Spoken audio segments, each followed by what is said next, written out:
হরে কৃষ্ণ।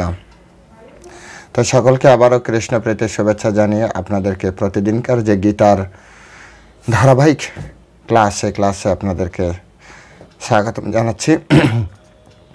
তো আজ আমরা দ্বিতীয় অধ্যায় 23 নম্বর শ্লোক আমরা আলোচনা করতে যাচ্ছি। অত্যন্ত গুরুত্বপূর্ণ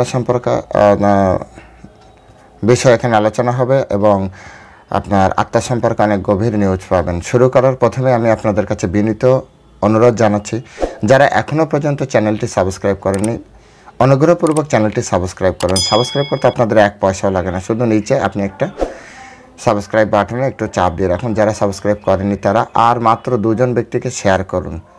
দেখুন কত ইউটিউবার রয়েছে যেগুলো প্রকৃতপক্ষে সনাতন ধর্মের প্রকৃত বিষয় বলছে না।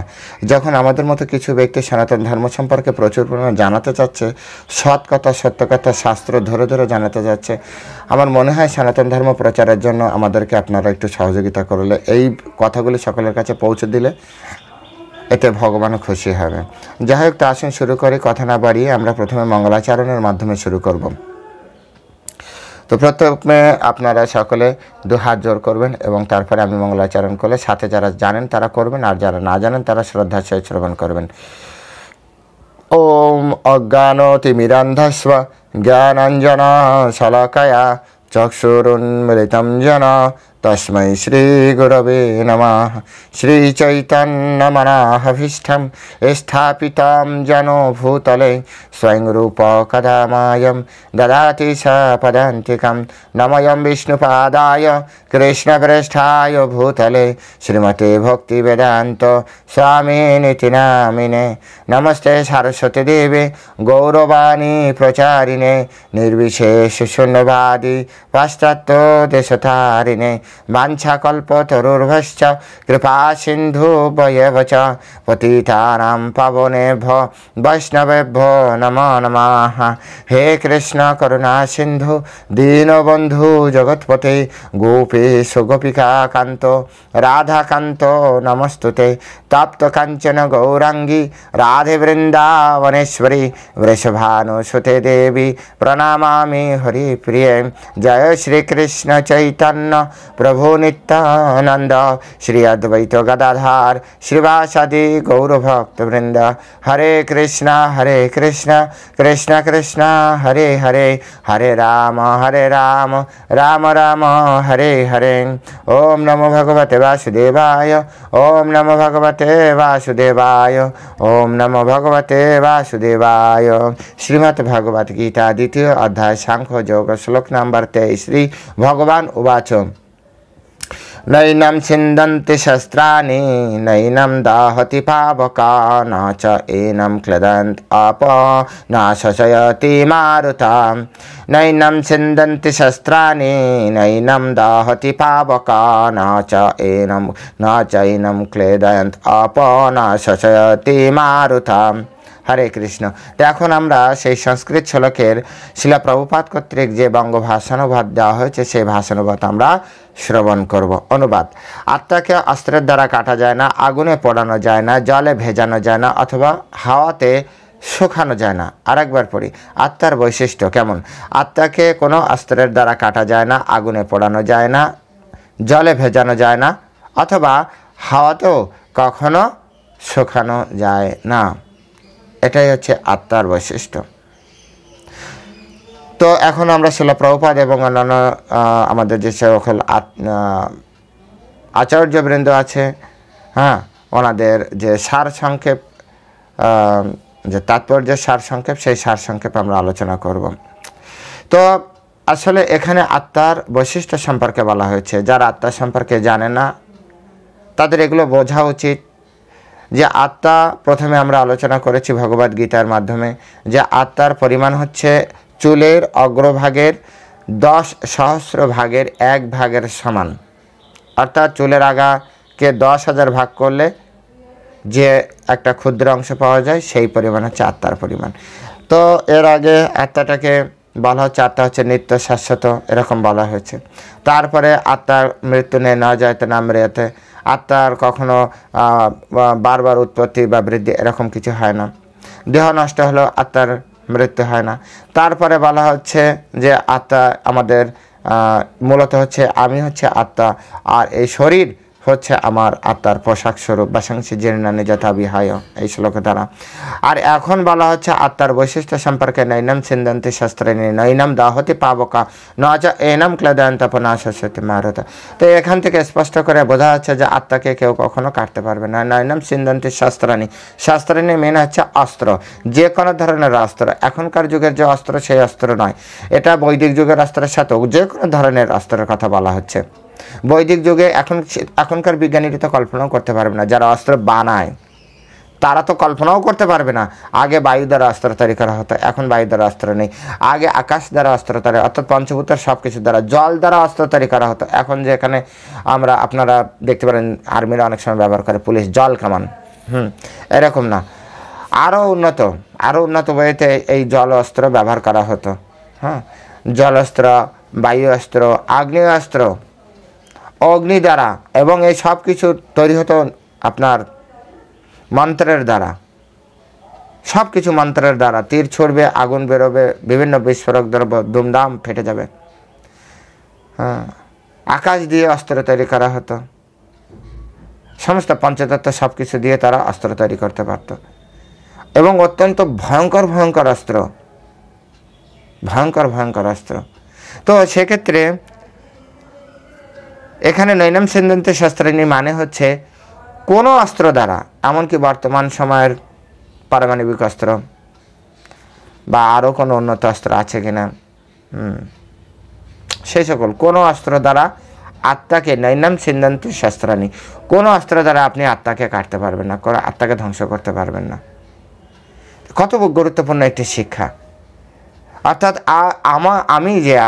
আমাকে কেউ হত্যা করতে পারবে না। আপনি যে মূল, যে আপনি, এই শরীর নয়, এই শরীর তো আজ আছে কাল থাকবে না, কিন্তু মূলত যে আপনি, সে আপনাকে কেউ হত্যা করতে পারবে না, আপনাকে কেউ হত্যা করতে পারবে না। নৈনম সিন্ধান্তি শাস্ত্রানি। কত ধরনের অস্ত্র, আগে এক এক অস্ত্র দ্বারা আর এক অস্ত্রকে কাটা যেত। যেমন কেউ অগ্নি অস্ত্র ছড়েছে, তো বায়ু অস্ত্র দ্বারা সেটাকে নিরসন করা যেত। অনেক বড় টেকনোলজি আগের মানুষের কাছে ছিল। মহাভারত যে সময়টা চলেছে সেই সময়টা অনেক গভীর, অনেক গুরুত্বপূর্ণ টেকনোলজি ওই সময় ব্যবহার করা হয়েছে। তো যাই হোক, কোনো অস্ত্র দ্বারা আত্মাকে কাটা যায় না। তারপর বলছে নৈনম ছিন্দান্তি শাস্ত্র, নৈনম দাহতি পাবকা, কোনো রকম আগুন দ্বারা আপনি সেটাকে কি করতে পারবেন না, পোড়াতে পারবেন না। পৃথিবীর যে কোনো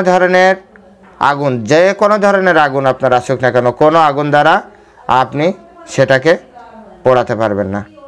নৈনম দাহতি পাবকা, সেটা আপনি যত ভোল্ট বাড়ান না কেন, যত স্পিড বাড়ান না কেন, কোনো আগুন দ্বারা, এই পৃথিবীর কোনো আগুন দ্বারা বা এই ব্রহ্মাণ্ডের কোনো আগুন দ্বারা, কোথাও এরকম আগুন এই ব্রহ্মাণ্ডে নেই। এমনকি নরকে পর্যন্ত, নরকের আগুন সব থেকে কঠিন আগুন, কিন্তু সেই আগুন দ্বারাও আপনি আত্মাকে পোড়াতে পারবেন না। নৈনম দাহতি পাবকা, কত গুরুত্বপূর্ণ শিক্ষা আমাদের পাওয়া যাচ্ছে। নচ এনম ক্লেদান্ত, ক্লেদ মানে হচ্ছে ভেজানো। জল দ্বারা আপনি তাকে ভেজাতে পারবেন না। এই সমুদ্র সমান জল দিয়েও যদি আপনি করেন, ভেজাতে পারবেন না। যেমন পদ্মের পাতা আপনি যতই জল দেন, পদ্মের পাতা কি ভিজবে? কখনোই ভিজবে না। একইভাবে আপনি কচুর পাতায় যত জল ঢালেন না কেন, কচুর পাতাকে ভেজাতে পারবেন না। একইভাবে আপনি আত্মাকে কোনো জল দ্বারা আপনি ভেজাতে পারবেন না, কাদার মতো করতে পারবেন না, অর্থাৎ তার বিকার ঘটাতে পারবেন না। পৃথিবী কেন, এই ব্রহ্মাণ্ডের বা এই সৃষ্টির ভিতরে, ভগবানের সৃষ্টির ভিতরে এমন কোনো জল নেই যে জল দ্বারা আপনি আত্মাকে ভেজাতে পারবেন। এটা ভগবান বলেছে। না শস্যতে মারতা, এটাকে কোনো বায়ু দ্বারা শুষ্ক করা যায় না। আমরা যেমন কাপড় চোপড় পরিষ্কারে পরে, জলে ধোয়ার পরে সেটা কি করি, শুকাতে দেই না, রোদ্দুর অথবা বাতাসে শুকানোর চেষ্টা করি। তো আত্মা এরকমভাবে শুকাতে পারবে না। আত্মার যে অ্যাকচুয়াল যে রূপ, সেটা কখনো শুষ্ক হবে না, আত্মার সতেজ থাকবে সবসময়। এই জন্য তো বলা হয় আত্মা চিরনবীন, পুরাতন, নিত্য শাশ্বত পুরাতন। আত্মা হচ্ছে এরকম চিরনবীন, কারণ এ তো শুকাবে না, কেউ শুকাতে পারবে না। ভগবদ গীতায় ভগবান কৃষ্ণচন্দ্র স্পষ্ট করে এগুলো ব্যাখ্যা করছে। মায়াবাদীরা এটা বোঝাতে পারে না যে তাদের জীবাত্মা নিতান্তই অজ্ঞতার ফলেই এই জড় অস্তিত্ব লাভ করে এবং তারা ফলে মায়া শক্তির দ্বারা আচ্ছন্ন হয়ে পড়ে। মায়াবাদীরা এটা বোঝাতে পারে না। মায়াবাদীরা একসময় আত্মা পরমাত্মাকে মিলিয়ে দেয়, এটাই হচ্ছে সব থেকে বড় ভুল। এটা মিলবে না। শিলা প্রভুপাদ উদাহরণ দিচ্ছে, যেহেতু একে কোনো অস্ত্র দ্বারা কাটা যাবে না, কোনো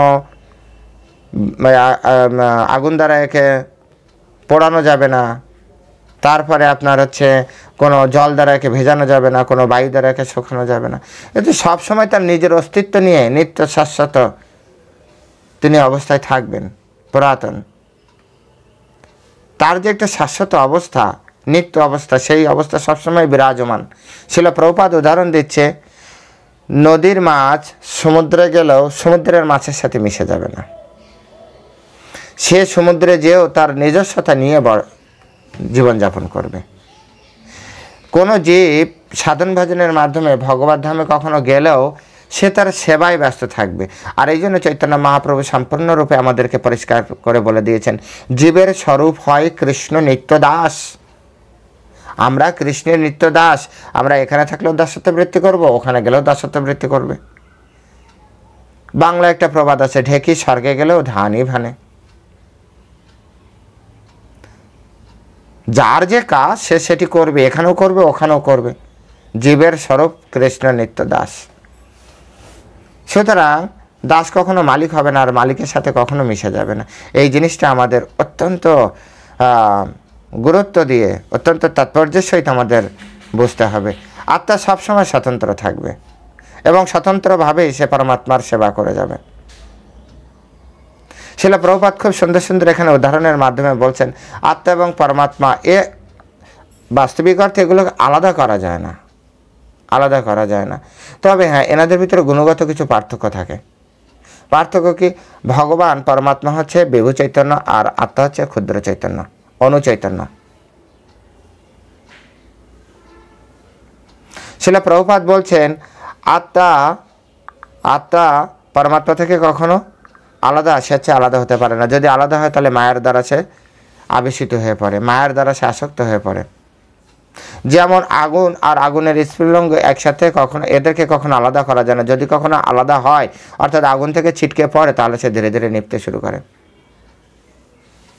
যতদিন আবার উপযুক্ত পরিবেশ পাবে ততদিন আর আগুন জ্বালার কোনো চান্স নেই। এখানে আমাদেরকে সেই শিক্ষাটি আমাদেরকে দেওয়া হচ্ছে। যখনই আমরা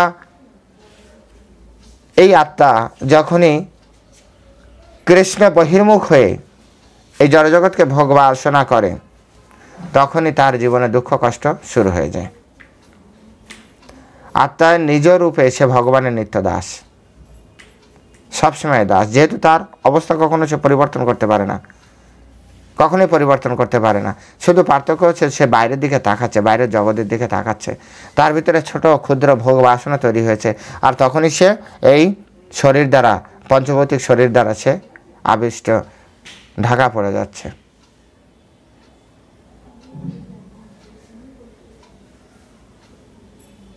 কৃষ্ণ বলি যে এই যে পানাদি বহির্মুখ, অতএব মায়া তারে দেয় সংসার দুঃখ। এই সংসারে কেন আমরা দুঃখ পাচ্ছি? আমাদের যে আত্মা, এই আত্মাকে কেউ কাটতে পারবে না, আমাদের আত্মাকে পোড়াতে পারবে না, আমাদের আত্মাকে জলে ভেজানো সম্ভব নয়, আমাদের এই আত্মাকে বা আমাকে কোনো বায়ু দ্বারা শুষ্ক করা সম্ভব নয়। তথাপি আমরা কেন কষ্ট পাচ্ছি? আমাদের কষ্টের পিছনে একটি কারণ, আমাদের কষ্টের পিছনে মূল কারণ হচ্ছে আমরা কৃষ্ণকে ভুলে গেছি। আর যখনই আমরা কৃষ্ণকে ভুলে গিয়েছি, সেই মুহূর্তে আমাদের মায়া আমাদেরকে অ্যাটাক করেছে এবং আমাদের এই সংসারের ভিতরে বদ্ধ করে, শরীর দ্বারা বদ্ধ করে, আমাদের এই সকল ইন্দ্র দেওয়ার মাধ্যমে আমাদেরকে ভোগবিলাসে প্রবৃত্ত হওয়ার চেষ্টা করছে। কিন্তু আত্মা সম্পূর্ণভাবে চিৎ জগতের, আত্মা ভগবানের অংশ। তাই আত্মা কখনো এইসব বিষয়ের, জড় বিষয়ের সাথে যুক্ত হতে পারে না। তিনি সবসময় স্বতন্ত্র থাকেন। তাই এখান থেকে আমাদের শিক্ষা হচ্ছে, আপনি যে কোনো পরিস্থিতিতে আপনি সবসময় স্বতন্ত্র। আপনি মাথায় রাখবেন, আপনার সন্তান আপনার মতো নয়। কেন নয়? আপনার দুটি সন্তান দুরকম কেন? আপনি পিতামাতা, আপনি আলাদা। এগুলোর পিছনে কারণ কি? আত্মা ওই দেহে প্রবেশ করার পরে তার নিজস্ব স্বরূপ সে প্রকাশ করছে। এখান থেকে প্র্যাকটিক্যাল শিক্ষা হচ্ছে, প্রত্যেকটা ব্যক্তির আলাদা আলাদা পার্সোনালিটি আছে। সে আলাদা করে চিন্তা করে, তার পূর্বজীবনের কর্মের ফল অনুযায়ী সে তার চিন্তন শক্তি, তার বলার শক্তি, তার দর্শন শক্তি সব কিছু তার পূর্বজীবনের কর্মের ফলে সৃষ্টি হয়। তাই হতে পারে সে আপনার সন্তান, কিন্তু আপনার থেকে বিপরীত হইতে সে জগৎকে দেখে, কারণ সে স্বতন্ত্র আত্মা। যেহেতু আত্মা, দেহের মৃত্যু হয়, দেহকে পুড়িয়ে ফেলেছে, আত্মা উপরে চলে গিয়েছে। সেই আত্মা সুখে দিন কাটাক বা দুঃখে দিন কাটাক, পরবর্তীতে সেই আত্মা আপনার ঘরে, আমার ঘরে চলে এসেছে, বা আমি সেই ধরনের আত্মা। তাই আমাদের সুখ দুঃখ বেদনা হাসি কান্না এগুলো থাকে, এবং সকলেরই স্বতন্ত্রতা থাকে। কেউ যদি ভাবে যে আমি তাকে নিয়ন্ত্রণ করব, এটা পারবে না। এই জগতে কেউ কাউকে নিয়ন্ত্রণ করতে পারেনি। একজনের শরীর থেকে একজনকে বের করে দেওয়া যেতে পারে, কিন্তু তাকে নিয়ন্ত্রণ করা কোনোভাবেই সম্ভব নয়। কাউকে হত্যা করা যেতে পারে, কিন্তু কাউকে নিয়ন্ত্রণ করা তো সহজ নয়। এত সহজ কাউকে নিয়ন্ত্রণ করা নয়। সকলেই স্বতন্ত্র। তাহলে বলবেন যে ভক্ত, গুরুদেব কীভাবে ভক্তদেরকে নিয়ন্ত্রণ করছে? গুরুদেবের কৃষ্ণের শক্তি থাকে, আর গুরুদেবের কাছে সততার বল থাকে। সে সৎ কথা বলে, সত্য কথা বলে। সেই বলের দ্বারা সাধারণ সৎ ব্যক্তি প্রভাবিত হয়, অসৎ ব্যক্তি কখনো প্রভাবিত হয় না। দেখবেন আপনারা, যে ব্যক্তি যত বেশি পাপী, সেই ব্যক্তি ধর্মপথে আসতে গেলে তত সময় নেবে। যিনি অনর্গল পাপ করছেন, তার ফলে তার ধর্মীয় যে জায়গা, সেই জায়গায় আসা খুব কঠিন। আমরা আমাদের জীবনে প্র্যাকটিক্যাল দেখেছি, অনেক ব্যক্তির জীবন লাইফ হিস্ট্রি দেখেছি আমরা, যারা ভগবত ধামে আসতে চায়, আসার জন্য কান্নাকাটি করছে বা আসতে ছটফট করছে, কিন্তু তার জীবনে এমন কিছু কর্ম করছে যেগুলো আমরা বলছি এই কর্ম ছাড়া উচিত, কিন্তু সে ছাড়ছে না, আর তার ফলে সে ধামে আসতে পারছে না, ভগবানের কাছে আসতে পারছে না। তো এখান থেকে গুরুত্বপূর্ণ শিক্ষা, প্রত্যেক ব্যক্তিকে প্রত্যেক ব্যক্তির মতো আপনারা বাঁচতে দিন, কারণ ওটাই তার হচ্ছে জীবনের ভবিতব্য, ওটি হচ্ছে তার গন্তব্য। সে মৃত্যুর পরে ওই লোকে যাবে। আপনি কাউকে নিয়ন্ত্রণ করার চেষ্টা করেন না। যিনি গুরুদেব, প্রকৃত গুরুদেব, তিনি কি করেন? কাউকে নিয়ন্ত্রণ না করে তিনি শুধু তাকে কৃষ্ণ ভাবনামৃত শিক্ষা দিয়ে তাকে ছেড়ে দিন, কারণ তার নিজের একটা কর্ম আছে, আর সেই কর্মফল অনুযায়ী তার একটা গতি আছে, আর সেই গতি অনুযায়ী তার ভোগান্তি আছে।